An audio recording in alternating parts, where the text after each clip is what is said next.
Hello, welcome back to the channel. Today, we're diving straight into how to use UpBase for self-publishing your book projects. The first thing you need to do is create an account on UpBase. This is where all your book projects will live. It's important because it allows you to manage everything from one place. So go to upbase.com and sign up. Now that we've done that, let's start a new project. Click on Create a New Project. Fill in your book's details, like the title, author, and genre.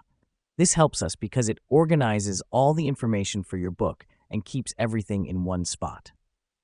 Next up, we're going to upload our manuscript. You'll see an option to upload files. Choose your manuscript file and upload it.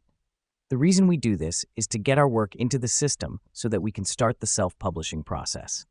With the manuscript uploaded, it's time to design the cover. Click on Design Cover and choose from the templates or upload your own. This is a crucial step because, as they say, people do judge a book by its cover.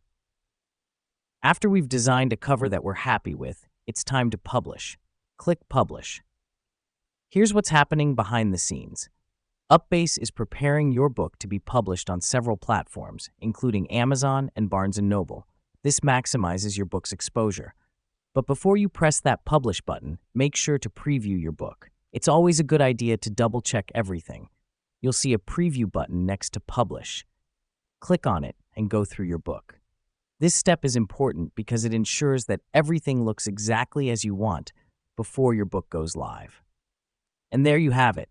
You've just self-published your book using UpBase. It's a quick and easy process, and the best part is that you're in control every step of the way. And that's all we have for today. Remember, the key to a successful self-publishing experience is organization and attention to detail. Happy publishing!